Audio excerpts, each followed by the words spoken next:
Good morning guys, day 90માં તમારું સ્વાગત છે। સવારે જલ્દીથી ઉઠીને હું થઈ ગઈ ફ્રેશ અને પછી મેં કરી લીધું મારું કામકાજ।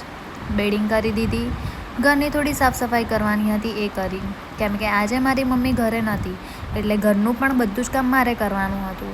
હું રોજ તો આ બધા કામ નથી કરતી, પણ જ્યારે ના હોય ત્યારે તો કરવા પડે, એટલે મેં કરી લીધી ઘરની સાફ સફાઈ। અને તમને બધાને ખબર જ હશે કે હું એક ગવર્મેન્ટ ક્વાર્ટર્સમાં રહું છું અને આની જોડે મારી ઘણી બધી યાદો જોડાયેલી છે। હું છેલ્લા 3-4 વર્ષથી અહીંયા જ રહું છું,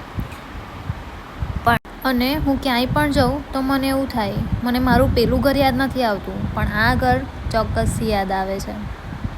મેં બનાવી લીધું મારી માટે લંચ। મમ્મી હોય ત્યારે સારું સારું જમવાનું બનાવી આપે, પણ જો એકલા હોય ત્યારે એટલો કંટાળો આવે, અને જમ્યા પછી હું કંઈક સ્વીટ ના ખાઉં તો મારું જમવાનું પૂરું ના થયું કહેવાય। એટલે મેં ખાઈ લીધી બહુ બધી ચોકલેટ્સ, અને ગઈકાલની એક બેગ પેક કરવાની બાકી હતી, એ બેગ પેક કરી, અને હજી પણ ઘણા બધા કપડાં હજી મારે પેક કરવાના બાકી છે। આટલું જ કામ કર્યું તો પણ હું બહુ થાકી ગઈ। પછી મેં ખાઈ લીધા ફ્રૂટ્સ, અને ઇવનિંગમાં મારે જવાનું હતું બહાર, કેમ કે મારે થોડી ઘણી વસ્તુઓ લાવવાની હતી। બહુ બધી દુકાનો ફર્યા પછી ફાઇનલી મને મારી પસંદનું શૂ રેક મળી ગયું, એટલે ઓબ્વિયસલી ઉઠાઈ જ લાવવાનું। હું એને લઈ આવી ઘરે। તો આજે મારે નાઇટ છે, તો આજના બ્લોગમાં આટલું જ। કાલના બ્લોગમાં મળીએ, ત્યાં સુધી bye bye, good night and take care.